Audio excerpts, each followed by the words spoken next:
Hello aspirants, कैसे हैं आप लोग। आज पूरे प्रैक्टिस सेट का डिटेल्स मैं बताने जा रहा हूँ। ये प्रैक्टिस सेट 21 है। जल्द ही प्रैक्टिस सेट 22 भी आने वाला है। ओके, आप सब्सक्राइब जरूर करेंगे। ओके, सब्सक्राइब आप जरूर करेंगे। ओके, देखिए फर्स्ट क्वेश्चन है आज का। भारत में सबसे कम वर्षा वाला स्थान है। भारत में सबसे कम वर्षा वाला स्थान है आपको लेह।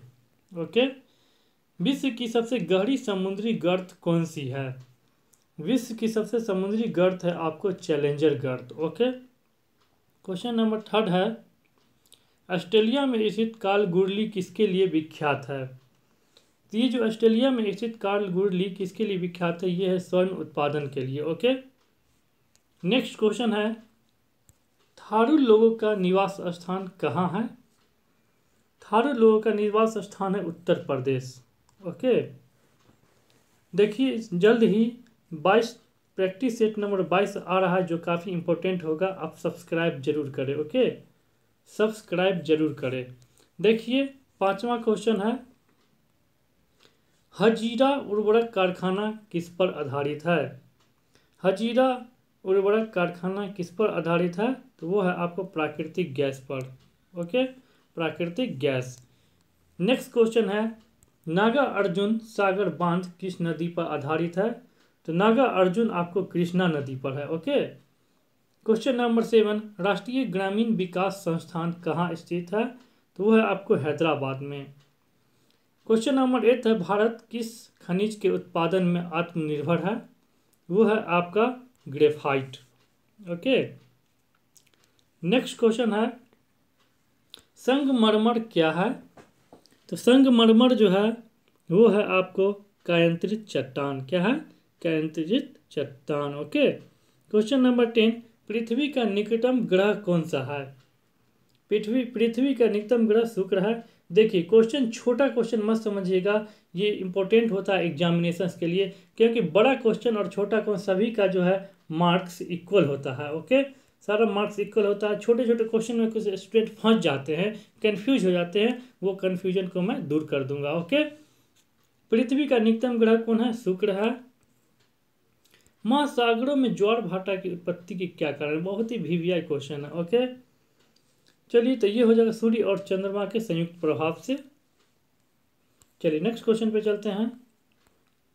क्वेश्चन नंबर 12, सुनहर जोड़ती है, सुनहर जोड़ती है सुपीरियर और हारून झील को। किसको, सुपीरियर और हारून झील को। ओके, आकस्मिकता निधि को राष्ट्रपति कैसे व्यय कर सकता है, तो ये आपको संसदीय स्वीकृति के पूर्व व्यय कर सकता है। ओके, नेक्स्ट क्वेश्चन है क्वेश्चन नंबर 14, योजना आयोग का उपाध्यक्ष किसके समकक्ष होता है। बहुत ही इंपॉर्टेंट क्वेश्चन है, तो कैबिनेट मंत्री के समकक्ष होता है।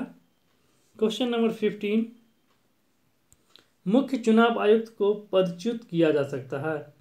तो पदच्युत कैसे किया जा सकता है, तो संसद के दोनों सदनों को 2/3 बहुमत से प्रमाणित कदाचार के आधार पर। ओके, मुख्य चुनाव आयुक्त को पदच्युत किया जा सकता है संसद के दोनों सदनों में 2/3 बहुमत के से प्रमाणित कदाचार के आधार पर। ओके, चलिए नेक्स्ट क्वेश्चन पर चलते हैं। क्वेश्चन नंबर 16, भारतीय संविधान की प्रस्तावना में धर्मनिरपेक्ष शब्द किस संशोधन द्वारा जोड़ा गया।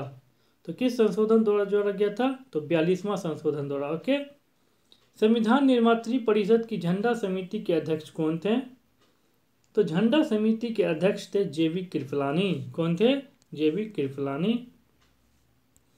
देखिए क्वेश्चन नंबर 18 है, सॉलिसिटर जनरल निम्नलिखित में से क्या होता है। तो आपका बहुत ही लाजवाब क्वेश्चन है, ये होता है आपका सरकारी अधिवक्ता। क्या होता है, सरकारी अधिवक्ता। ओके, क्वेश्चन नंबर 19, भारतीय संविधान में अवशिष्ट शक्तियां किसमें निहित है। किसमें निहित है, तो वो आपका हो जाएगा संसद में निहित है। ओके, चलिए नेक्स्ट क्वेश्चन पे चलते हैं।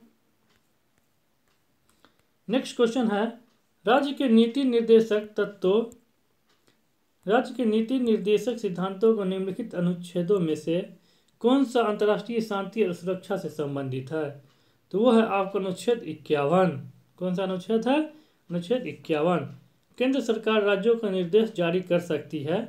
ओके, कर सकती है संघ सूची के संदर्भ में, राज्य सूची के संदर्भ में और समवर्ती सूची के संदर्भ में। ये हमारा उपरोक्त सभी हो जाएगा। ओके। भारतीय संसद का संयुक्त अधिवेशन निम्नलिखित में से कौन बुला सकता है? कौन बुला सकता है? तो राष्ट्रपति। अवमूल्यन का क्या अर्थ होता है? क्वेश्चन नंबर 23, सोने के संदर्भ में मुद्रा मूल्य में कमी। सोने के संदर्भ में मुद्रा मूल्य में कमी का मतलब होता है अवमूल्यन। ओके। चलिए क्वेश्चन नंबर, नेक्स्ट क्वेश्चन पे चलते हैं। बंद अर्थव्यवस्था से आप क्या समझते हैं? तो बंद अर्थव्यवस्था का मतलब होता है आयात निर्यात दोनों बंद हो जाता है। ओके। नेक्स्ट है, विश्व कृषि एवं खाद्य संगठन की स्थापना कब हुई? तो ये कब हुआ था? ये हुआ था 1946 में। कब हुआ था? 1946 में। ओके। निम्नलिखित में से लघु उद्योगों की क्या समस्या है? तो क्या समस्या है? तो उपरोक्त सभी है। पूंजी का अभाव है, विपणन जानकारी का अभाव है, कच्चे माल का अभाव है। ओके। चलिए नेक्स्ट क्वेश्चन पे चलते हैं। निम्नलिखित में से प्रत्यक्ष कर कौन सा है? प्रत्यक्ष कर कौन सा है? तो वह आयकर, सॉरी, हाँ ठीक है, प्रत्यक्ष कर आयकर है। ओके। भारतीय स्टेट बैंक के अनुषंगी बैंकों की संख्या कितनी है? तो वो लगभग जो है 7 से अभी अधिक है। ओके। तो ये क्वेश्चन आपके लिए एस्पायरेंट्स कमेंट करके आप जरूर बताइएगा। ओके। अभी कितना, अभी बढ़ गई है, 7 से अधिक है। नेक्स्ट क्वेश्चन है, कोलार स्वर्ण खदान किस राज्य में स्थित है? तो कोलार जो है आपको कर्नाटक में है। ओके। भारत में कौन सा विनिर्माण उद्योग सर्वाधिक रोजगार प्रदान करता है? ये करता है आपको सूती वस्त्र उद्योग। ओके। चलिए नेक्स्ट क्वेश्चन है, निम्नलिखित देशों में से कौन सा ओपेक का सदस्य नहीं है? तो ओपेक का सदस्य कौन सा नहीं है? वो है आपको चाइना। चाइना जो है ओपेक का सदस्य नहीं है। सेन वेट किससे संबंधित है? तो सेन वेट है आपको प्रत्यक्ष कर की दर से। ओके। चलिए नेक्स्ट क्वेश्चन पे चलते हैं। 30, पोलियो के टीके की आविष्कार किसने की थी? ये किया था जॉन सॉल्क ने। ओके। चलिए नेक्स्ट क्वेश्चन पे चलते हैं। चलिए नेक्स्ट क्वेश्चन है, निम्नलिखित में से किस पौधे में फूल नहीं होते हैं? किस पौधे, बहुत ही वेरी वेरी इंपॉर्टेंट है। ओके। किस पौधे में फूल नहीं होते हैं? वो होते हैं फर्न के पौधे में फूल नहीं होते हैं। ओके। चलिए नेक्स्ट क्वेश्चन है 36, एक स्वस्थ व्यक्ति सामान्य रक्तचाप कितना होता है स्वस्थ व्यक्ति का? तो हो जाएगा 120/80। ओके। नेक्स्ट क्वेश्चन पे चलते हैं एस्पायरेंट्स, कार में दृश्यावलोकन के लिए किस प्रकार के शीशे का प्रयोग होता है? तो ये होता है उत्तल दर्पण का। किसका? उत्तल दर्पण का। ओके। चलिए नेक्स्ट क्वेश्चन है, मानव शरीर में रक्त का थक्का किस विटामिन से जमता है? किस विटामिन से? तो विटामिन के। नेक्स्ट क्वेश्चन है, BCG का टीका नवजात शिशु को कितने दिन के भीतर लगाना चाहिए? तो आपको लगाना चाहिए 7 दिन के भीतर। कब? BCG का टीका 7 दिन के भीतर नवजात शिशुओं को लगाना अनिवार्य है। ओके। नहीं तो खतरा बना रहता है। चलिए नेक्स्ट क्वेश्चन चलते हैं, पादप कोशिका जंतु कोशिका से किस प्रकार भिन्न होती है? तो वो होती है कोशिका भित्ति के कारण। पादप कोशिका में कोशिका भित्ति पाया जाता है, जंतु कोशिका में कोशिका भित्ति नहीं पाया जाता। ओके। मानव शरीर में पाचन का अधिकांश भाग किस अंग से संपन्न होता है? तो ये होता है छोटी आंत में। सबसे अधिकांश भाग जो है भोजन का वो छोटी आंत में पाचन होता है। ओके। नेक्स्ट क्वेश्चन पे चलते हैं, मानव शरीर में क्रोमोसोम की संख्या कितनी होती है? मानव शरीर में क्रोमोसोम की संख्या होती है 46। ओके। कितनी? 46, मतलब 23 जोड़ी होती है, 23 जोड़ी। ओके। चलिए नेक्स्ट क्वेश्चन पे चलते हैं, खाद्य संरक्षण फूड प्रोसेसिंग हेतु प्रयोग किया जाता है कौन सा मतलब एसिड? यहाँ पर देखिए बहुत इंपॉर्टेंट क्वेश्चन, तो होगा एसिटिक एसिड। ओके। खाद्य संरक्षण या फूड प्रोसेसिंग हेतु प्रयोग किया जाता है एसिटिक एसिड। ओके। तो यहाँ पर क्या हो जाएगा, सॉरी यहाँ पर बेंजोइक एसिड हो जाएगा। क्या हो जाएगा? एसिडिक नहीं होगा, यहाँ पर हो जाएगा आपको benzoic acid. Okay. Benzoic acid से बहुत दिन तक खाद्य पदार्थों को रखा जा सकता है सही सलामत। ओके। क्या हो जाएगा? Benzoic acid. किस द्रव्य के एकत्रित होने पर मांसपेशियां थकान का अनुभव करने लगती है? तो हो जाएगा लैक्टिक एसिड। ओके। अस्त होते समय सूर्य लाल दिखाई देते हैं, क्यों लाल दिखाई देते हैं? तो प्रकीर्णन के कारण। ओके, चलिए नेक्स्ट क्वेश्चन है 45। निम्नलिखित में से कौन सा विटामिन हार्मोन माना जाता है? तो विटामिन हार्मोन आपका जो है विटामिन डी को हार्मोन माना जाता है। ओके, विटामिन डी को विटामिन हार्मोन माना जाता है। सर्वाधिक क्रियाशील हैलोजन कौन सा है? Question number 46। सर्वाधिक क्रियाशील हैलोजन आपका फ्लोरीन है। ओके, क्या है? फ्लोरीन। नेक्स्ट क्वेश्चन है मानव शरीर में ऑक्सीजन की पूर्ति किसके माध्यम से होती है? तो ऑक्सीजन की पूर्ति जो है मानव शरीर में लाल रक्त कोशिकाओं के माध्यम से होती है। Question number 48। पृथ्वी तल से किसी वस्तु का पलायन वेग निम्नलिखित पर निर्भर करता है। किस पर निर्भर करता है दोस्तों? वह प्रक्षेपण किए जाने के स्थान पर। किस पर? प्रक्षेपण किए जाने के स्थान पर। चलिए नेक्स्ट क्वेश्चन चलते हैं एस्पायरेंट्स। चलिए नेक्स्ट क्वेश्चन है आपका, जल का पादप में परिवर्तन कहलाता है, क्या कहलाता है? तो जल का वाष्प में परिवर्तन भौतिक परिवर्तन कहलाता है। ओके, प्राकृतिक रबर का बहुलक है, क्या है प्राकृतिक रबर का बहुलक? आइसोप्रीन है। गोदुग्ध में पीलेपन का क्या कारण है? गोदुग्ध में मतलब गाय का दूध में पीले रंग का क्या कारण है, ये बताना है। तो गाय के दूध में जो पीले रंग होता है वो किसके कारण होता है? तो वो होता है कैरोटीन के कारण। ओके, डायनमो का क्या कार्य है? तो डायनमो का कार्य यांत्रिक ऊर्जा से विद्युत ऊर्जा में बदलना। नेक्स्ट क्वेश्चन है, गंगा का उत्तरी मैदान बिहार के कितने क्षेत्रफल पर विस्तृत है? गंगा का उत्तरी मैदान बिहार के कितने क्षेत्रफल पर विस्तृत है? तो वो है आपको 56,980 वर्ग किलोमीटर। 56,980 वर्ग किलोमीटर। ओके, चलिए नेक्स्ट क्वेश्चन है, पर्ट्स किस प्रकार की स्थलाकृति को कहते हैं? पर्ट्स किसको बोलते हैं? तो वो बोलते हैं आपको सपाट चौड़ी के पठार को पर्ट्स कहा जाता है। क्या कहा जाता है? पर्ट्स। ओके, चलिए नेक्स्ट क्वेश्चन है, उड़ीसा राज्य बिहार से पृथक किया गया और नया प्रांत बनाया गया, वह कब बनाया गया था? तो ये बनाया गया था 1936 में। बिहार में किसान सभा की गठन की औपचारिक घोषणा कब हुई थी? यहाँ देखिए किसान सभा के गठन की औपचारिक घोषणा कब हुई थी? ओके, ये हुई थी आपको 4 मार्च 1928 को। देखिए बहुत ही इंपॉर्टेंट क्वेश्चन है, बिहार में किसान सभा के गठन की औपचारिक है, यहाँ पे ध्यान दीजिएगा दोस्तों। औपचारिक घोषणा कब हुई थी? वो हुई थी आपको 4 मार्च 1928 को। ओके, नेक्स्ट क्वेश्चन है, 1857 ईस्वी के विद्रोह के समय ब्रिटिश प्रधानमंत्री कौन था? 1857 के विद्रोह के समय ब्रिटिश प्रधानमंत्री कौन था? तो वो था आपको पामर्स्टन। कौन था? पामर्स्टन। ओके, 1857 में कौन था? पामर्स्टन था ब्रिटिश प्रधानमंत्री। चलिए नेक्स्ट क्वेश्चन पे चलते हैं। क्वेश्चन नंबर 58 में है, नेहरू राष्ट्रभक्त है जबकि जिन्ना राजनीतिक। किसका कथन था? किसका कथन था ये? तो ये आपका आंसर हो जाएगा मौलाना आज़ाद का। किसका? मौलाना आज़ाद का। चलिए नेक्स्ट क्वेश्चन पे चलते हैं, महात्मा गांधी के राम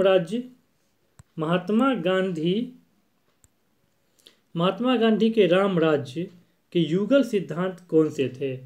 महात्मा गांधी के राम राज्य के युगल सिद्धांत कौन से थे? तो ये आपका आंसर हो जाएगा सत्य और अहिंसा। सत्य और अहिंसा। ओके, चलिए नेक्स्ट क्वेश्चन पे चलते हैं, निम्नलिखित में से किस स्वराज दल से संबंधित नहीं था? कौन स्वराज दल से संबंधित नहीं था? तो हो जाएगा राजगोपालचारी। चलिए नेक्स्ट क्वेश्चन पे चलते हैं, बहिष्कृत भारत पत्रिका से संबंधित कौन थे? वो थे आपका B.R. Ambedkar. Hindustan socialist Republic association की स्थापना कौन किया था? तो वो किया था आपको हिंदुस्तान सोशलिस्ट रिपब्लिकन एसोसिएशन की स्थापना किसने किया था?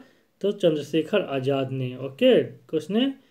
चंद्रशेखर आज़ाद ने, Hindustan socialist Republican association. Okay, चलिए नेक्स्ट क्वेश्चन पे चलते हैं।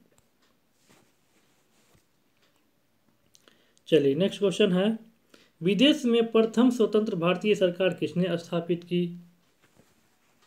विदेश में प्रथम स्वतंत्र भारतीय सरकार किसने स्थापित की? ये हो जाएगा राजा महेंद्र पाल सिंह। ओके, विदेश में प्रथम स्वतंत्र भारतीय सरकार किसने स्थापित की? राजा महेंद्र पाल सिंह ने। ओके, बहुत ही वीवीआई क्वेश्चन है दोस्तों, ये जो एस्पायरेंट्स जितने भी हैं बहुत ही वीवीआई क्वेश्चन है, बहुत ध्यान से पढ़े, नोट्स बना ले, जो भी करे, लेकिन आप अपने दिमाग में सेट कर ले। तो मैं कुछ इसका मैं बता देता हूँ।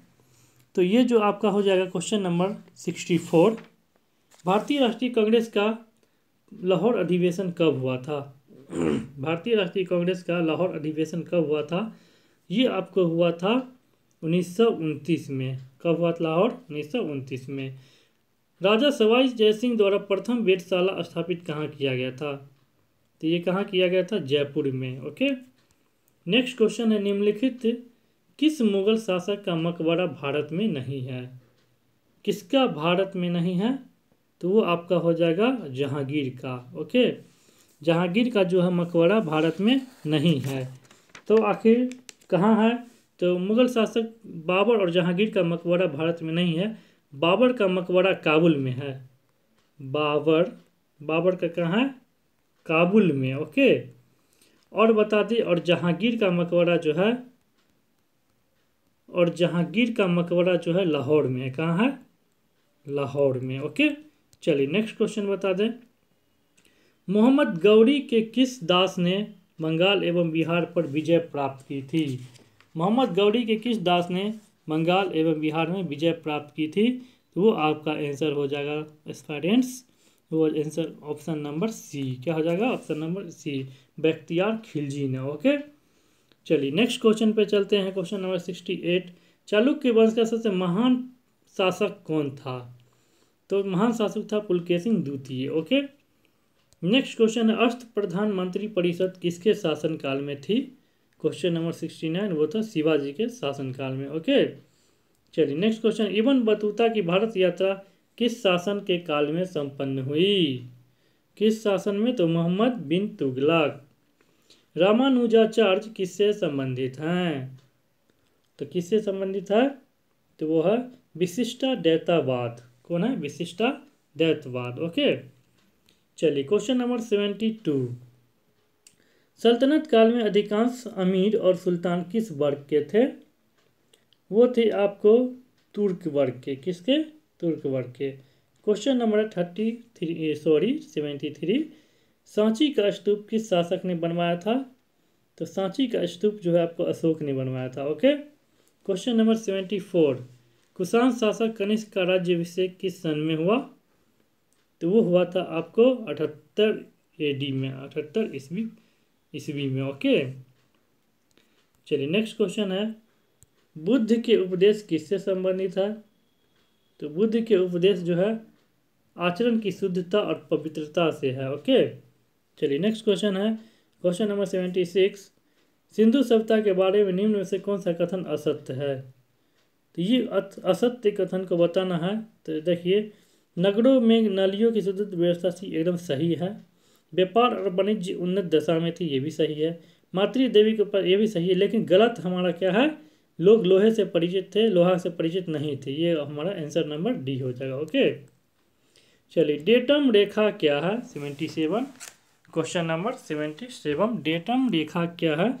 तो वो है आपको समुद्र तल की क्षैतिज रेखा जिसमें ऊंचाई और गहराई की माप होती है। ओके, ये है आपको डेटम रेखा। चलिए नेक्स्ट क्वेश्चन पे चलते हैं।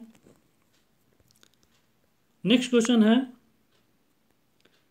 बोकारो इस्पात कारखाने किस विदेशी देश का सहयोग से प्राप्त किया गया? बोकारो जो है किस मतलब विदेशी कि कौन सा देश के सहयोग से बनाया गया, आपको ये बताना है। 78, क्वेश्चन नंबर 78, वो हो जाएगा पूर्व सोवियत संघ। ओके, पूर्व सोवियत संघ मतलब रूस। ओके, चलिए नेक्स्ट है, विश्व का चीनी का कटोरा किसे कहते हैं? तो चीनी का कटोरा हो जाएगा 79 का ए, क्यूबा। ओके, भारत के महान ज्योतिषाचार्य आर्यभट्ट का बिहार के किस नगर से गहरा संबंध रहा था? क्वेश्चन नंबर 18, वो पाटलिपुत्र। ओके, चलिए नेक्स्ट क्वेश्चन है, नालंदा विश्वविद्यालय का वैभव किसके हाथों नष्ट हुआ था? किसके हाथों? बख्तियार खिलजी के द्वारा। ओके, चलिए नेक्स्ट क्वेश्चन है, बिहार का शोक किस नदी को कहा जाता है? तो बिहार का शोक जो है कोसी को कहा जाता है। किसको? कोसी को। नेक्स्ट क्वेश्चन है, गंगा के दक्षिणी भाग में पुरानी जलोढ़ मिट्टी को किस नाम से जाना जाता है? पुरानी मिट्टी को किस नाम से जाना जाता है? 83। तो पुरानी को आपको हो जाएगा गंगा नदी की पुरानी जलोढ़ को, तो केरल केवाल मिट्टी यहाँ पर होना चाहिए। क्या होना चाहिए? केरल केवाल मिट्टी। तो एस्पायरेंट्स ये क्वेश्चन आपके लिए है, इसको कमेंट करके बताइएगा। ओके, तो हमें लगता है कि ये जो है होना चाहिए आपको भांगड़ मिट्टी होना चाहिए। ओके, पुरानी को भांगड़, लेकिन केरल केवाल यहाँ पे आ रहा है। ओके, तो ये कमेंट करके आपको बताना है कि इसमें क्या होगा। ओके एस्पायरेंट्स, कमेंट करके आप जरूर बताएं इस क्वेश्चन को, 83 को। नेक्स्ट क्वेश्चन पे चलते हैं। बिहार में कोसी परियोजना के निर्माण का श्री गणेश कब हुआ था? कोसी का श्री गणेश कब हुआ था? वो हुआ था आपको 1954 में। ओके, बिहार में किस वर्ष दूरदर्शन का केंद्र स्थापित किया गया था? दूरदर्शन केंद्र, तो ये किया गया था आपको 1978 में। कब किया गया था? 1978 में। चलिए नेक्स्ट क्वेश्चन पे चलते हैं। Question number 86। जयदेव द्वारा लिखित ग्रंथ कौन सा है?